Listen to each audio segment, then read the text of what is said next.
Hello，大家好，我是一路，欢迎来到我的频道。盾之勇者成名录第二季第4段上，我们讲到了三大菜鸟见到了炼被艾库雷尔打得不知道东南西北的事实，三大菜鸟不得不情愿的选择参加战斗训练。现在就让我们接着往下讲，战斗训练真真正正的开始了。每天三大菜鸟不仅肉体上被虐得不知道东南西北，精神上还被各种战斗知识摧残着。对于三大菜鸟来讲，现在这种情况就属于上额外的严厉补习班一样。现在的三大菜鸟就连吃饭的时候也目光呆滞了。不过就在三大菜鸟偷懒的时候，拉夫塔利亚还天天的去额外的找艾库雷尔学习各种剑术，勤奋到不能再勤奋了。菲罗则天天的不管基尔是不是睡醒了，直接抱着他就去打怪升级，每天都让他累得趴下才回来。因为上文和老婆婆说过他自己与莉西亚还有树之间发生的事情，所以现在莉西亚天天被老婆婆抓去深山里练习变换无双流的气的运用。在深山里，老婆婆天天让莉西亚坐禅，然后让她学习变换无双流的知识，让她好好的自己了解一下自己体内的气的流动。日复一日的天天让他坐禅。上文看到了他们如此的努力，就是为了让自己变强，所以他去了草药商那里询问有没有可以帮忙恢复精力的药。草药商问道：是魔法药吗？上文说不是，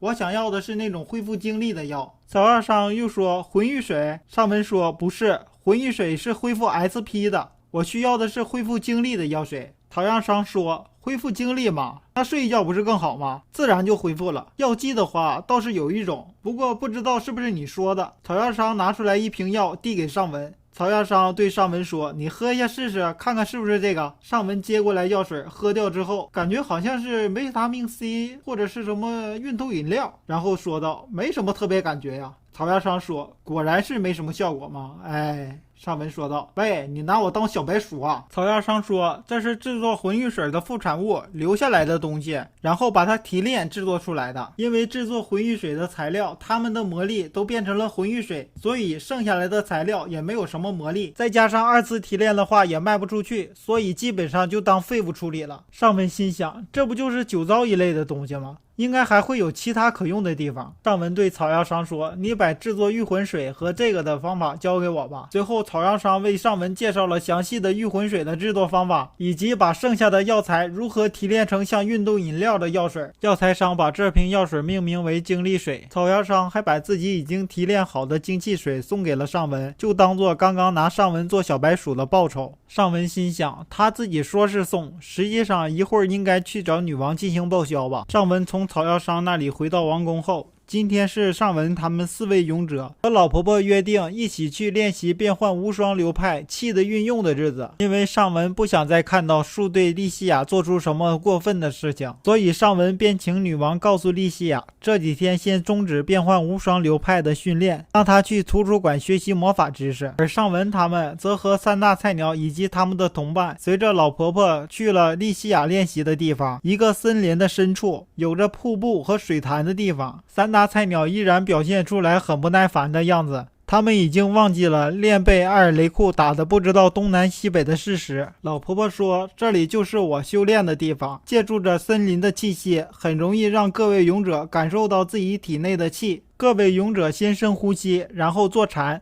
感受一下自己体内气的流动。婊子第一个不耐烦地说，坐禅一点都不帅气，非常抱怨的就坐在了元康身边，时不时的还大声故意唱反调。不过女王的影部队立刻出现在婊子身边进行提醒，婊子看到后立刻安静了下来，也不知道拉夫塔利亚是否真的理解了。只见他也照葫芦画瓢盘腿坐了下来，上文也尝试着盘腿坐下来开始冥想，但是气他没有感受得到，倒是感受到体内无限的黑暗。上文心想，气到底是什么呀？然后他突然想到了 SP 值，于是拿了一瓶御魂水跑去问老婆婆。老婆婆说，这是恢复 SP 的魂玉水，虽然说也可以恢复一点点的气，但是性质上是完全不相同的。上文心想，也就是说 SP 和体内的气属于类似，但是却是完全不相同的东西。想想其实也是，如果是相同的话，那么个人的属性面板上应该有相应对应的值。这时老婆婆拍拍手说道，好了，坐禅结束了。老婆婆捡起一根树枝指着我们说，接下来一个一个和我过招，比试一下吧。有着练这个前车之鉴，三大菜鸟谁也不敢先上。上文说道，都不敢上的话，那我先来吧。老婆婆笑道：吼吼吼，神鸟大人先上啊！因为之前老婆婆和我们一行人说过变幻无双到底是什么，所以有所经验，知道怎么回事。尚文尽量躲闪，不与其正面对战，更加是拉开距离，攻击也是仅仅撇空隙盾。但是老婆婆的速度实在太快了，而且空隙盾也是老婆婆用树枝一点就破碎了。尚文心想，不愧是老婆婆的理的攻击呀。最后即便是眼睛跟上了，但是身体还是跟不上节奏，只能用空隙盾加上自己反应不过来的时候，忍着疼痛与麻痹，用盾挡了几下。不到5个回合，尚文就被打趴下了。这还是老婆婆手下留情的结果呢。接下来就是3大菜鸟逐一上场了，他们都是自以为是的直接冲上去攻击老婆婆，结果不到1个回合全都趴下了。3大菜鸟终于意识到自己和老婆婆不是一个次元的了，啰啰嗦嗦抱怨着认输了。这个时候老婆婆说今天的课题是碎石，说完了之后，她把自己的手指像搓豆腐一样戳进一个石头里面，一发力，石头出现了皲裂，然后就炸开了。我们一行人已经见识过了，所以没觉得什么，但是3大菜鸟一行人却看得目瞪口呆。这个时候老婆婆就像给我们讲解的时候一样，给3大菜鸟也讲解了一番。尚文和大家一起去戳石头了。这个时候老婆婆走到尚文身边说，神鸟大人，你的战斗方式和其他人不同呢，似乎无法进行攻击，那么你就继续去坐禅吧，好好体验一下自己体内里边的气。尚文抱怨着说道，哈，就我一个人呐！尚文郁闷着想到，连个伴都没有，和毫无用处的戳石头与可能对我有用的坐禅，我宁愿选择戳石头去。戳石头至少有拉夫塔利亚做个伴儿，现在呢？面对天天戳石头与坐禅，终于婊子喊道，我不做了，天天戳石头坐禅什么意义都没有，还不好玩。这句话引发了3大菜鸟的共鸣，他们的内心其实也一直抱怨着，只不过就是没有人带头表示出来罢了。这下可是有机会了。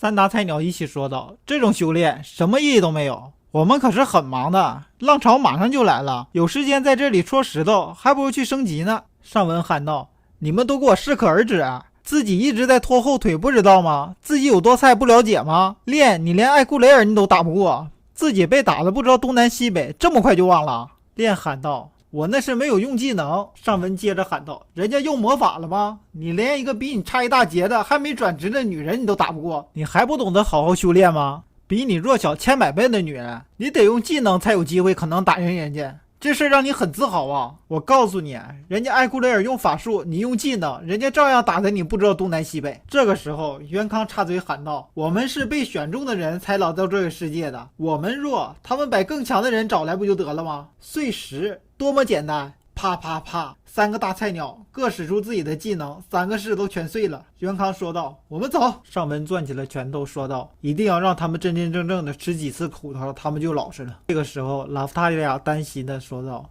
尚文大人，3大菜鸟回到王宫这里，女王说，各位勇者大人，你们的情况我已经了解了，王国已经决定不再对你们进行支援了，你们可以自由行动，但是你们必须去消灭一个未知的魔物，以及击退这次即将要来的浪潮。完成这些任务之后，你们去哪里我都不会管，去别的国家也可以。尚文思考着，未知的魔物那会是什么？按照往常的情况来看，他们是肯定完成不了这个任务的。女王已经考虑到这件事了吗？女王接着说，这个魔物的出现已经轰动各个大国了，目前已经进入我国的领土，根据各个目击者所说的情况都不一致，所以诸多的问题依然还在调查。目前已确定的是，这个魔物有着龟甲一样的特征，而且成群结队，但是却不是随浪潮而来的魔物。